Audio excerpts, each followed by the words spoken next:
جس کے متعلق قرآن کہتا ہے ان ہوا الا وحی یوحا، میرا محمد اس وقت تک نہیں بولتا جب تک میں رب اسے حکم نہ کروں۔ سرکار نے جب ارشاد فرمایا کہ نماز تراویح ایسی عظیم عبادت ہے کہ جس کو ادا کرنے سے، جس کو پڑھنے سے اللہ تبارک تعالیٰ پڑھنے والے کے سارے گناہوں کو معاف فرما دیتا ہے۔ الروض الفائق یہ بڑی عظیم کتاب ہے، پرانی کتاب ہے، اس کے صفحہ پر 41 طرف ہے۔ اللہ تعالیٰ کے عرش کے قریب ایک جگہ ہے جس کا نام ہے حظیرۃ القدس، ایک خاص مقام ہے، عرش الہی ہے، اس کے قریب ہی حظیرۃ القدس کی ایک مقام ہے جہاں پر اتنے زیادہ فرشتے ہیں جن کی تعداد اللہ کے علاوہ کوئی اور نہیں جانتا، اتنا زیادہ فرشتے ہیں۔ اور ان فرشتوں کا کام کیا ہے؟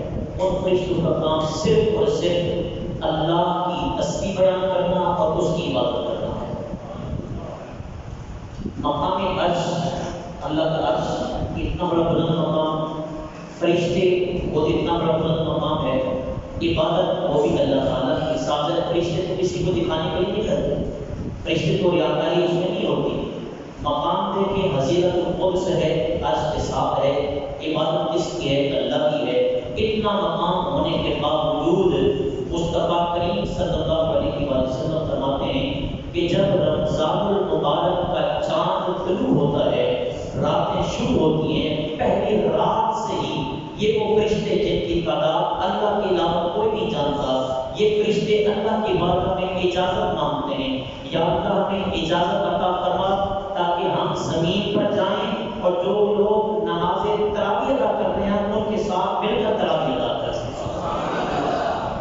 ایسی عظیم عبادت ہے کہ عرش الہی، حضیرۃ القدس، اللہ کی عبادت، اس کے باوجود اتنا مقام ہونے کے باوجود نماز تراویح کا کیا مقام ہے کہ فرشتے رب سے اجازت مانگتے ہیں۔ اور اگلی بات سنیں گے انشاءاللہ، تاریخ کی سبحان اللہ آپ کی آئے گی۔ مصطفیٰ کریم صلی اللہ علیہ وآلہ وسلم، سرکار کونین صلی اللہ علیہ وآلہ وسلم ارشاد فرماتے ہیں یہ وہ عظیم فرشتے ہیں کہ روحانی طور پر کوئی ان کے ساتھ ٹچ ہو جائے یا یہ کسی کے ساتھ مس ہو جائیں تو وہ رہتی دنیا تک جسے یہ ٹچ ہوتے ہیں، مس ہوتے ہیں، کبھی بھی وہ شخص بدبخت نہیں ہو سکتا۔ اب جب یہ روایت حضرت عمر فاروق رضی اللہ تعالیٰ عنہ تک پہنچی نا، آپ نے پھر فرمایا، فاروق رضی اللہ تعالیٰ عنہ بڑے لاڈلے صحابی ہیں، آپ کی مشورے کے مطابق اور آپ کی رائے کے مطابق کئی آیات قرآنیہ ہیں جو اللہ نے نازل فرمائی اور قرآن کے اندر اب بھی موجود ہیں۔ آپ نے اس وقت کی جملہ فرمایا ایسے عظیم فرشتے ہیں جو کسی کو لگ جائے تو وہ بدبخت نہیں رہتا۔ اس کا مطلب یہ ہے کہ سب سے زیادہ حق ہمارا ہے کہ ہم نماز تراویح جو ہے وہ جماعت کے ساتھ پڑھائیں۔ اب اس کا بڑا طویل واقعات ہیں، بڑے طویل اس کا پس منظر ہے، اس کو میں اختصار کرتے ہوئے نماز تراویح کی جماعت کی اہمیت کا اندازہ آپ اس بات سے لگا سکتے ہیں کہ حضور صدر الشریعہ رحمۃ اللہ تعالیٰ علیہ بہت بڑے بزرگ گزرے ہیں اور قرآن پاک کی تفسیر جو ہے وہ لکھی ہے، خزائن الاقوام اور بھی بے شمار کتابیں، صدر الشریعہ آپ کا بڑا نام اعلیٰ حضرت خلفاء میں آتے ہیں۔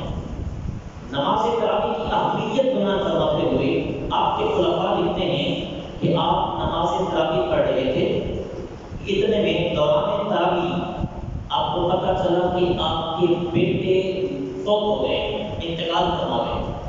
ہمارے یہاں اگر خدا نہ خواستہ اللہ نہ کرے ایسا حادثہ ہمارے ساتھ نہ ہو تو ہم تو نماز چھوڑ دیں گے، ہم تو بھاگ جائیں گے۔ نماز تراویح تو نماز تراویح رہی، ہم تو نماز عشاء بھی چھوڑ دیں گے، جماعت جو فرض ہے، نماز تراویح تو پھر بھی سنت مؤکدہ ہے نا۔ حضرت صدر الشریعہ کو جب یہ اطلاع ملی نا کہ بیٹا فوت ہو گیا ہے، آپ نے بیٹے کی فوتگی پر اتنا افسوس نہیں فرمایا اور میں نہ جب تک میری تراویح مکمل نہیں ہوگی میں نماز چھوڑ کر نہیں جاؤں گا۔ یہ ایسی عظیم بات ہے۔ اس کا پس منظر کیا ہے؟ صحابہ کرام رضوان اللہ علیہم اجمعین، دیگر کافی سارے روایات میں آتا ہے، اس میں آتا ہے کہ سرکار دو صلی اللہ علیہ وسلم رمضان شریف کی خاص راتوں میں آپ عبادت فرمایا کرتے تھے اور بالخصوص اعتکاف کے دنوں میں اب تو بڑا اہتمام ہے، یہ سب سرکار کا صدقہ ہے، سب جو مسجد میں ہوتی تھی اس کو لیتے اور اس کو یوں کھول کر لیتے، اس کے درمیان میں بیٹھ کر آپ عبادت فرمایا کرتے تھے۔ یعنی کہ اس سے یہ ہمیں ملتا ہے کہ اعتکاف کے اندر حجرے بنانا یہ مصطفیٰ کی سنت ہے۔ آپ کو حجرہ بنا لیتے چٹائی کا، اس کے اندر نماز پڑھتے۔ ایک دن آپ نے کھڑے ہو کر نماز تراویح پڑھی تو کچھ صحابہ کرام کو پتہ چلا کہ سرکار نماز تراویح پڑھا رہے ہیں۔ صحابہ کرام پیچھے کھڑے ہو گئے اور سرکار نے ایسے 20 رکعات نماز تراویح جماعت کے ساتھ پڑھائی۔ دوسرے دن پھر کچھ دیگر صحابہ کو پتہ چل گیا کہ سرکار جماعت فرماتے ہیں، جماعت کرواتے ہیں، اور سرکار دو عالم صلی اللہ علیہ وسلم نے جو ہے صحابہ کرام نے پڑھی ہے، تو دوسرے کچھ صحابہ کو جب پتہ لگا تو دوسری رات کچھ رش زیادہ ہو گیا۔ تیسری رات بھی یہی معاملہ ہوا کہ سارے صحابہ کو پتہ چل گیا۔ دو روایت میں ہوتی ہیں، ایک یہ ہے کہ تیسری رات، ایک میں ہے کہ چوتھی رات۔ اب تیسری یا چوتھی رات جب سارے صحابہ کو پتہ چل گیا کہ سرکار نماز تراویح جماعت کے ساتھ کروا رہے ہیں، تو سارے صحابہ پیچھے کھڑے ہو گئے۔ اب تیسری یا چوتھی رات صحابہ کہتے ہیں کہ سرکار اٹھے نہیں، بیٹھے رہے اپنے اس حجرے کے اندر جو مخصوص حجرہ تھا اس میں آپ تشریف فرما رہے، اٹھے نہیں۔ اب صحابہ کرام کھانس کر سبحان اللہ الحمدللہ اللہ اکبر کہہ کر مختلف ہیلے بہانے کر کے اپنا اظہار کر رہے تھے، یا رسول اللہ ہم بیٹھے ہوئے ہیں، یعنی کہ اظہار کرنا چاہ رہے تھے، لیکن سرکار پوری رات فجر تک اٹھے نہیں۔ فجر کی نماز میں سرکار باہر تشریف لائے نا، صحابہ قریب ہوئے، عرض کیا یا رسول اللہ ہم سارے رات کا ہم انتظار کرتے رہے کہ آپ تراویح پڑھیں گے۔ صحابہ بھی آج بہت جب میں امید تھا، مسجد قریبی تھی، باہر سے پڑا ہوا تھا۔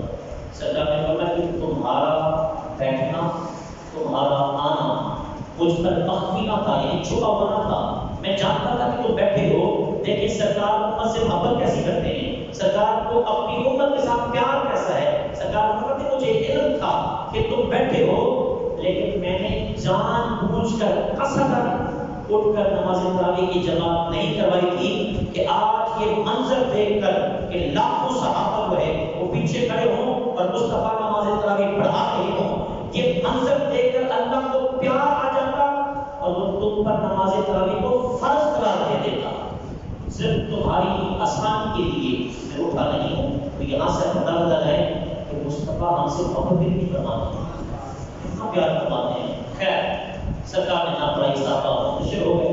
پھر دور آیا حضرت ابو بکر صدیق کا، پھر حضرت عمر فاروق کا دور آیا، یہ پس منظر ہے تراویح کا۔ پھر فاروق اعظم کا جب دور آیا تو حضرت سیدنا عبد الرحمن بن عبد القاری رضی اللہ تعالیٰ بخاری شریف کی اس بات ہے، حدیث نمبر 2010 ہے، فرماتے ہیں حضرت عبد الرحمن بن عبد القاری کہ میں حضرت عمر فاروق رضی اللہ تعالیٰ عنہ کے ساتھ باہر گشت کے لیے نکلا، اور یہ حکمران وقت کا گشت کرنا یہ فاروق اعظم سے ثابت ہے۔ اب تو ہمارے حکمران سوئے رہتے ہیں، کرونا وائرس آیا، لوگوں کو پتہ بھی نہیں چلا، ہمارے ووٹر ہمارے سپورٹر مر رہے ہیں، لوگ چھپے رہے۔ فاروق اعظم کی یہ شان تھی کہ آپ رات کو گشت فرمایا کرتے تھے۔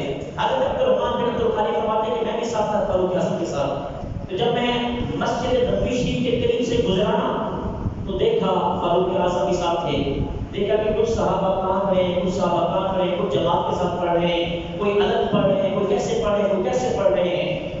فاروق اعظم کو یہ انداز اچھا نہ لگا، یہ کیا منتشر یہ الگ الگ لوگ کھڑے ہوئے ہیں۔ آپ نے وہاں پر مشورہ کیا، فرمایا کیا ہی اچھا ہو، کیا ہی اچھا ہو کہ ایک ہی امام کے پیچھے سارے نمازی کھڑے ہو جائیں۔ اب سرکار دو عالم صلی اللہ علیہ وسلم کی پیارے صحابی فاروق اعظم جن کے متعلق مصطفیٰ نے فرمایا اگر میرے باپ کوئی نبی ہوتا تو فاروق اعظم نبی ہوتے، اور جہاں میرے عمر کا سایہ پڑتا ہے شیطان وہاں سے فرار ہو جاتا ہے، وہ فاروق اعظم۔ آپ نے فرمایا کہ حضرت ابی بن کعب بڑے خوبصورت قاری قرآن صحابی رسول تھے، اور ان کے متعلق خود مصطفیٰ فرماتے تھے کہ جو سنیے حضرت ابی بن کعب کے متعلق کہ اگر کوئی شخص یہ دیکھنا چاہتا ہو کہ قرآن کیسے نازل ہوا ہے، ابی بن کعب کو تلاوت کرتے دیکھ لے، پتہ چل جائے گا کہ قرآن کیسے نازل ہوا۔ خوبصورت کاری تھے. آپ نے فاروق اعظم کا حکم فرمایا حضرت ابی بن کعب اور سارے اس وقت ماننے والے لوگ تھے اپنے حکمران کی.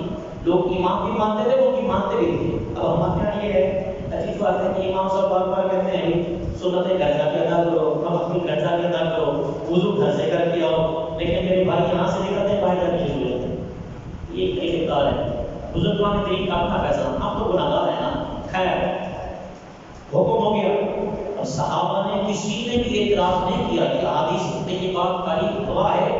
کسی صحابی نے یہ کہا نہیں ہم نہیں مانتے، میں کیوں مانوں نا. فاروق اعظم کا حکم ہو گیا. دوسرے دن جب آئے نا، آپ ان لوگوں کے لیے پیغام دے رہا ہوں جو ہر بات کو بدعت بدعت بدعت کہہ کر رد کر دیتے ہیں. فاروق اعظم کی سنیں. حضرت فاروق اعظم نے دوسرے دن تشریف لائے نا مسجد نبوی شریف میں، دیکھا کہ حضرت ابی بن کعب امام بنے ہوئے ہیں اور سارے صحابہ پیچھے کھڑے ہیں نماز پڑھ رہے ہیں. اس موقع پر حضرت فاروق اعظم نے فرمایا تھا نعم البدعۃ ھذہ، یہ کتنی خوبصورت بدعت ہے، یہ کتنی خوبصورت بدعت ہے. تو معلوم ہوتا ہے کہ ہر بدعت بری نہیں ہوتی، ہر بدعت بری نہیں ہوتی. کچھ بدعتیں ایسی ہوتی ہیں جو اچھی بھی ہوتی ہیں، کچھ بدعتیں ایسی. میں کبھی انشاءاللہ موضوع بناؤں گا. بدعات کی 5 قسمیں ہیں. کچھ بدعتیں ایسی ہیں جو کرنا واجب ہے. مثال میں چھوٹی سی دے دیتا ہوں. یسر القرآن یہ بدعت ہے پڑھنا. نورانی قاعدہ یہ بدعت ہے پڑھنا. سب نحو گھر کا یہ پڑھنا بدعت ہے. کیوں کہ صحابہ کرام کی زبان تو عربی ہوتی تھی، وہ قرآن پڑھنے کے لیے یسر القرآن کی ضرورت نہیں تھی، وہ اپنی زبان سے عربی ہوتی تھی. اس لیے یہ پڑھنا بدعت ہے. لیکن یہ پڑھنا بدعت واجبہ میں سے ہے. اب چونکہ موضوع بہت طویل ہے، میں مختصر کر اپنے اصل موضوع پر آ رہا ہوں کہ جو دوست میرے 8 تراویح پڑھ کر آپ جاتے ہیں ان کے لیے روایات ہیں. سب سے پہلی روایت حضرت سیدنا عبداللہ ابن عباس، ایک نہ زیادہ بھی برداشت کیجیے گا.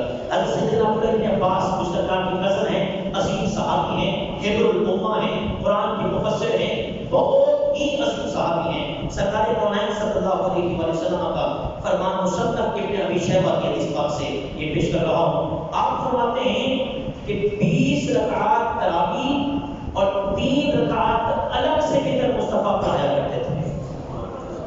یہ اس بات اب 75 باب کے نام پر میں 5 حصے آپ کو اشارہ کروں گا. دوسری حضرت سیدنا جابر بن عبداللہ آپ فرماتے ہیں کہ سرکار کونین صلی اللہ علیہ وسلم گھر سے تشریف لائے اور میں نے آپ کے پیچھے دیکھا آپ نے 24 رکعات نماز پڑھائی جس میں 4 فرض عشاء تھے اور 20 رکعات نماز تراویح تھی. آپ بھی فرماتے ہیں کہ رکعات 20 ہیں، 4 رکعات نہیں ہیں. اسی طریقے سے تیسری دلیل حضرت سیدنا صالح بن یزید رضی اللہ تعالیٰ عنہ فرماتے ہیں ہم فاروق اعظم رضی اللہ تعالیٰ عنہ کے دور میں 20 رکعات تراویح پڑھا کرتے تھے. یہ اختصار سے عرض کر رہا ہوں. اور اسی طرح حضرت عثمان غنی کے دور میں بھی یہ معاملہ رہا کہ وہ بھی 20 رکعت پڑھتے تھے. اب یہ دلیل دے رہا ہوں ان دوستوں کو. اس دوست سے بات کر آپ جو ہے وہ یہ نہ سمجھنا کہ جگری دوست ہیں. اس دوست سے بات یہ کہ پھر قواعد کو ختم کر کے ہم انہیں اپنا دوست بنانا چاہتے ہیں. آئیے ہمارا دامن پھیلا ہے، آئیے ہمارے سینے چوڑے ہیں، آئیے ہم مولا کائنات کا بیان اور آپ کی روایت پیش کر رہے ہیں. جو تراویح کے منکر ہیں، تراویح پڑھتے نہیں ہیں. حضرت عمر حضرت علی المرتضیٰ سنن کبریٰ حدیث نمبر 4621 حضرت علی المرتضیٰ نے ایک صحابی کو حکم فرمایا اور اے صحابی جاؤ اور جا کر 20 رکعات نماز کی امامت کرواؤ. آپ نے حکم فرمایا تھا. آخری عقلی بات کر رہا ہوں کہ کچھ لوگ 8 رکعات پڑھتے ہیں، کچھ لوگ ہم 20 پڑھتے ہیں. بالفرض 1 منٹ کے لیے میں نے دلیل پیش کر دی، اسے 5 تک کے نام پر 5 کی ہیں. بالفرض قیامت والے دن اللہ تبارک و تعالی ہم سے پوچھے کہ تم 20 رکعت کیوں پڑھتے تھے جبکہ 8 رکعت کی نماز تراویح. یہ ایک عقلی دلیل پیش کر رہا ہوں. تم 20 رکعت کیوں پڑھتے تھے؟ 8 تھی تو 8 پڑھنی چاہیے تھی. ہم عرض کر سکتے ہیں یا اللہ 8 ہماری تراویح قبول فرما لے اور کیا 12 رکعت جو ہے کہ ہماری نفل قبول فرما لے. لیکن اس موقع پر ان بھائیوں کو بھی سوچنا چاہیے جو 8 پڑھتے ہیں. اگر اللہ نے کہا تراویح تو 20 رکعت تھی تم 8 کیوں پڑھتے تھے؟ اس کا جواب نہ ابھی تک آیا میرے پاس نہ کبھی آ سکے گا. اس لیے رکعت کتنی ہے کرنے کی؟ کتنی جی؟ 20 رکعت کی صحابہ سے ثابت ہیں، سرکار سے ثابت ہیں، فاروق اعظم سے ثابت ہیں، عثمان غنی سے ثابت ہیں، مولائے کائنات سے ثابت ہیں. اللہ تعالیٰ عمل کی توفیق عطا فرمائے. اور آپ کو الحمدللہ.